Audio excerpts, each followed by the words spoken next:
Alright guys, I'm about to attempt something really difficult here. So I'm going to do my tier ranking video for Rage. And anybody that knows Rage, depending on how you look at their discography, they might have about 24, 25, 26 albums, maybe 27. It just depends on what you call an album. Personally, I don't consider Laguna Mortis an album to me, since it's already older songs. And I'm not counting 10 Years in Rage, because even though it is previously unrecorded material, I don't count it. I am going to count Avenger, because that's basically a Rage album. I could almost count Refuge as an album. I'm not going to today, mainly because it wasn't on my tier ranking list. But I might even give it a little shout out to that later. I don't know. But anyway, also, I'm not going to put in a whole lot of detail in describing every album, because there's so many. It'll just take forever, and I want to try to keep these videos semi-short. So, all right, let's start with the very first Rage album under the name Avenger, Prayers of Steel. This is a good start. It's kind of what you would imagine, like, Running Wild's debut album, Gates to Purgatory meets Gravedigger's debut album, Heavy Metal Breakdown. The only thing is, I don't think this album's quite up to the standards of those for me. I still think it's good. It's just got that very Judas Priest meets Accept type of sound. I'm going to say, as you can see from my tier ranking, I got it in different levels of anger and rage, as you can see. I put this one as angry. It's not Rage standard, but it's angry. Then the first album under the Rage name, Reign of Fear. This album, in some ways, is an improvement, but in some ways, it's kind of the same. I feel like, kind of with like the first album that we talked about, Prayers of Steel, it's like the first half of the album's pretty good, and then there's a bunch of stuff that's like slow or just uninteresting. This album kind of does the same thing. It starts off with two of the best speed metal songs I ever heard, and then just kind of goes into a lot of just kind of disappointing stuff. So I also put it as angry. Execution Guaranteed. Now this is an improvement. While it's not perfect, I feel like this one, you got tracks like Down by Law, right out of the gate, were already exceeded everything we've ever done. Okay, so, and this album's got a lot of stuff. Even the slower stuff's decent, but I do think the faster tracks on here are what shine the most. But yeah, I don't know. A lot of it kind of has a little bit of a Halloween vibe, but a little meaner. But I'll put this as Rage for sure. Rage tier. Perfect Man. All right, so now we got ourselves a new lineup. This is what I call the Refuge lineup, with Manny Schmidt on guitars. And this one's weird. I remember the first time I ever heard this album, I wasn't really sure what to think about it. I didn't love it at first, and it kind of took me years to appreciate this one. The ideas on here are just bizarre. This is nothing like any other Rage before, any album before it or after. It's its own animal. But if you really listen to it and take it for what it is, it's really creative. It's the songs are really good. The riffs are weird. Some of the lyrics are a little odd. Maybe the language barrier could be a problem. But Perfect Man, I'm going to give the top tier, Absolute Rage. Secrets in a Weird World doesn't quite pick up where it left off. It's kind of its own album. Some of this almost puts me in a slight bit of a 80s Megadeth vibe, but then again, a little more of a traditional power metal vibe. A little bit of that Halloween influence is still in there. Amazing album. I don't know, it's one of my favorites. Absolute Rage. Reflections of a Shadow. So German bands can also try to sell out, but it didn't really pull off like a lot of times it usually doesn't with a lot of bands. But you would think this album would be lower on my list, but to be honest, I still put it as Rage. I think it's a good album. Different album, but still good. And I always said Germans don't know how to sell out, because when they do albums like this, they still contain a lot of speed metal, and they're still far too heavy to be a sellout album. But very good album, in my opinion. Trapped. So we come back doing another actual Rage album. Like, we're just back to playing power metal, traditional power metal. And this album's really good. For some odd reason, I don't think it's quite as good as some of the prior ones with Manny Schmidt on guitar. There's nothing really wrong with the album, and I love it. But I just happen to think this album plays it a little bit safe. There's really nothing about it that stands out ultimately, like, unique, but it's still very, very good. So I'm going to put it as Rage. Missing Link. Oh boy. This could be my favorite Rage album in the discography. This one, they're just firing on all cylinders, and everything is about as perfect as it can get. I mean, the production's perfect. Peavy's voice. Well, Peavy Wagner might not be the best singer in the world. I've always really liked his voice, and I think he sounded amazing on this album. This is like his perfect tone of his voice comes out on this one. And every track's a winner, in my opinion. Absolute Rage. Black in Mind. All right, now we got a brand new lineup. And so this doesn't sound really much anything like the albums before. It might be like a more punchier Missing Link in a way, but this one's got a little more detuned guitars on it.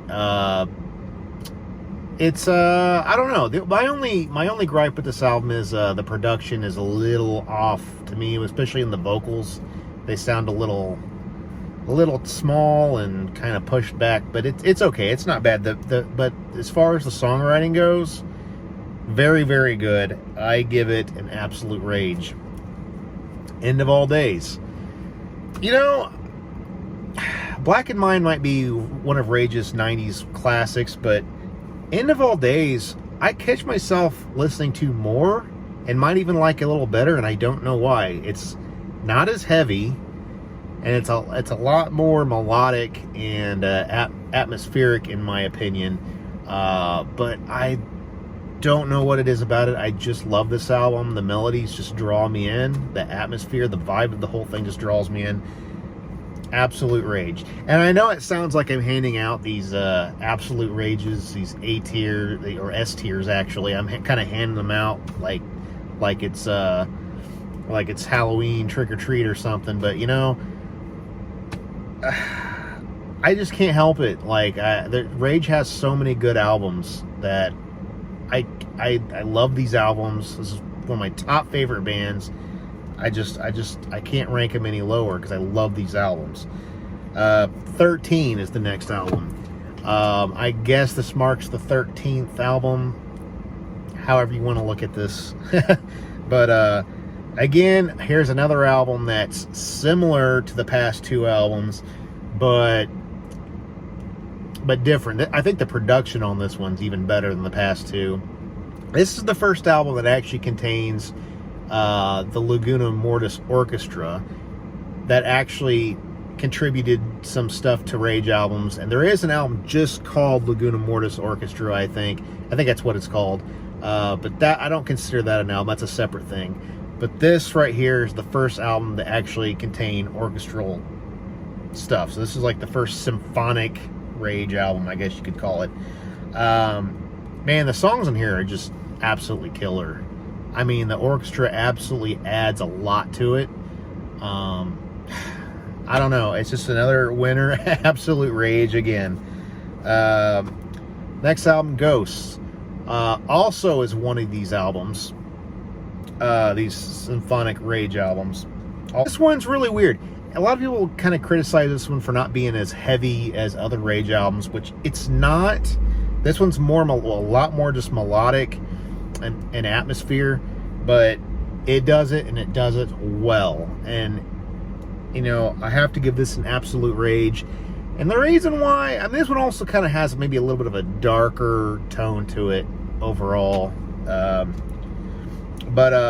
And I think a lot of these albums that I put as absolute rage, I put them in that category because these albums are like unique in their own way in their discography, and they make their own statement. This will change a little bit later in my rankings, but we'll get to that. The next album, also new lineup. Now we got Victor Smolski on guitar, amazing guitar player. Actually, one of the best guitar players I've ever heard, to be honest with you. But not necessarily my favorite era of Rage, but we'll get to that.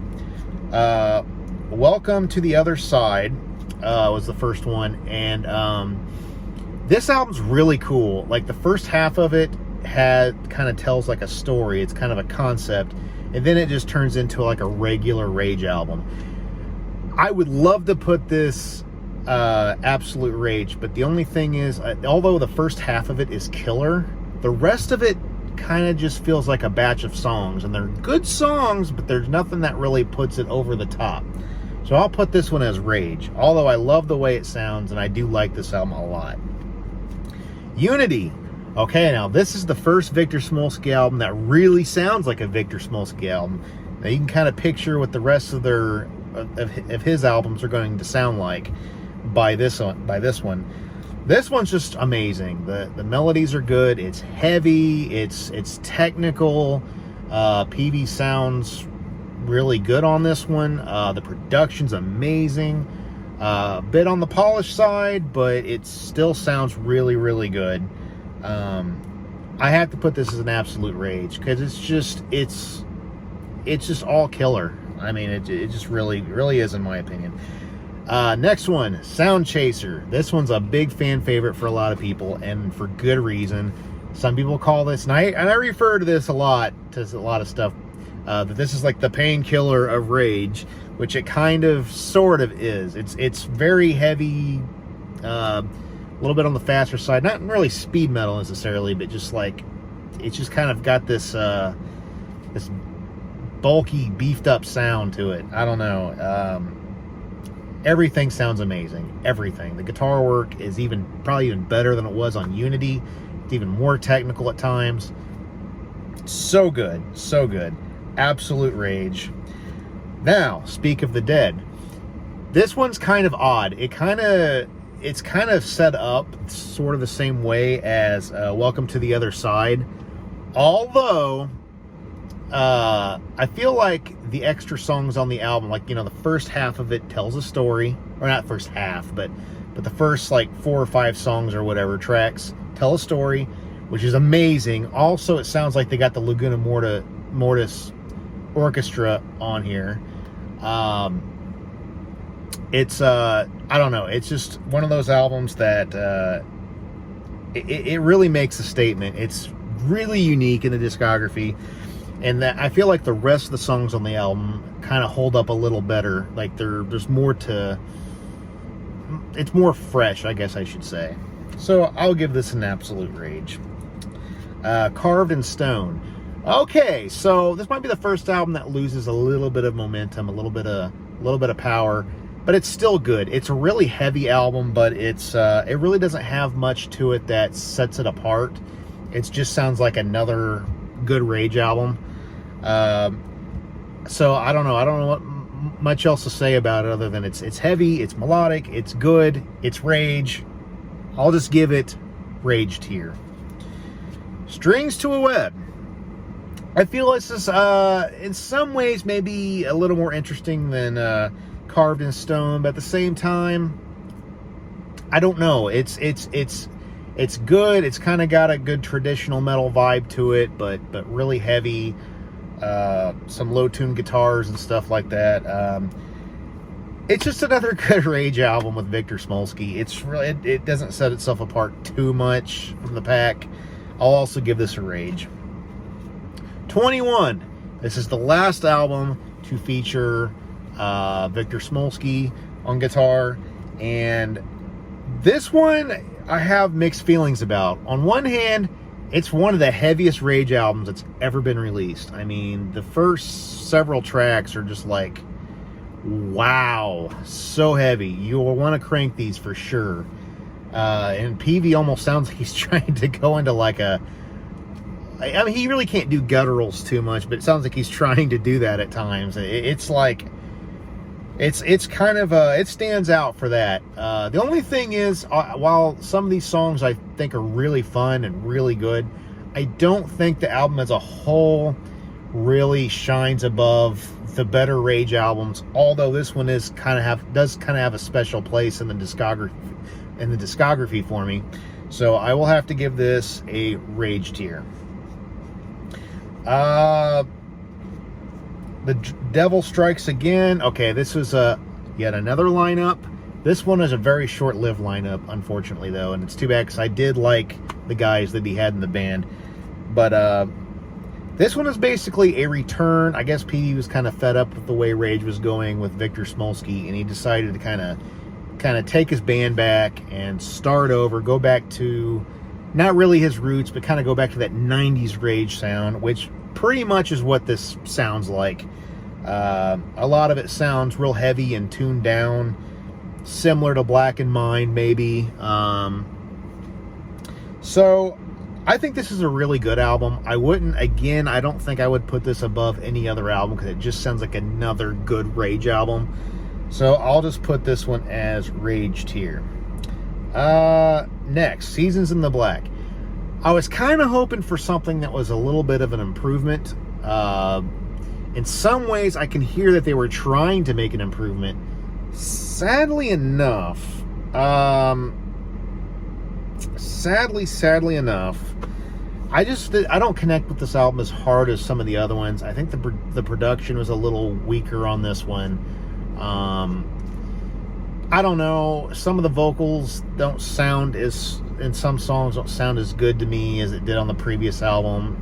Nothing against you, PV. There's just something about this album that just doesn't connect to me. It doesn't hold to the same level. But I will give this is the first one in a long time that gets a lower rating. I'll put this as an angry album. Not quite Rage, angry. Wings of Rage. Surprisingly, I've seen some reviews for this one that people kind of rated a little bit on the low side, and I don't know why. To me, this is like probably the best new Rage album with since Victor Smolski left. I think this is the best Rage album, and I don't see anything wrong with it. It's heavy, it's very melodic, it's memorable. It doesn't sound much, there's nothing really that sets it apart from other Rage albums, but I think it does what it does really well. I mean, this could have been the album that came out instead of Devil Strikes Again, in my opinion. I think it sounds more like 90s Rage than even that one does. But that's just me. I don't know. That's just me. I give that Rage tier. And then Resurrection Day, the last Rage album to come out, the most recent.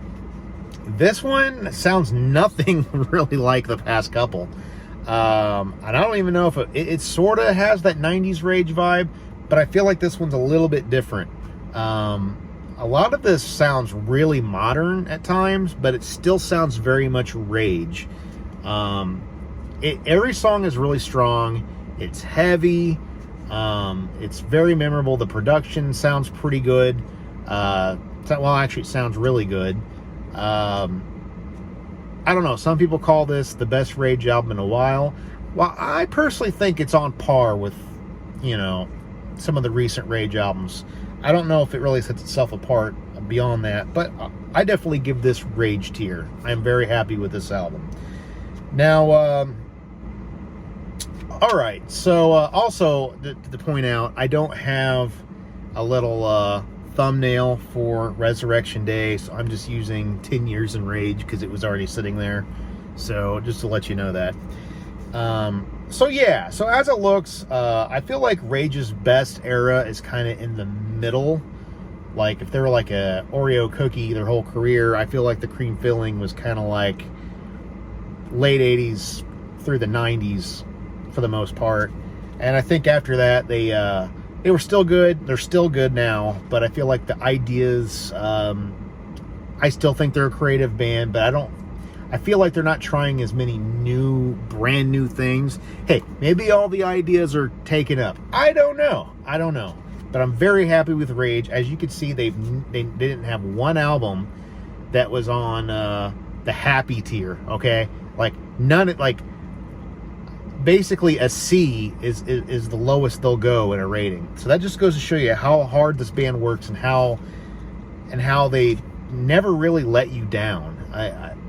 Rage could almost be my favorite band if it wasn't for the fact that Blind Guardian's music is just somewhere up way above the stratosphere. And you know, and I have some personal connections with some other bands that just put Rage a little bit behind on what my favorite band is, but this band could almost be my favorite band. They just keep delivering, and they're just always solid. And come on, their discography's so big, I actually had to put this on a piece of paper to make sure I didn't skip one. That goes to show you. So, all right, well, thanks for watching, and that was a big video for me, so thank you. Till next time.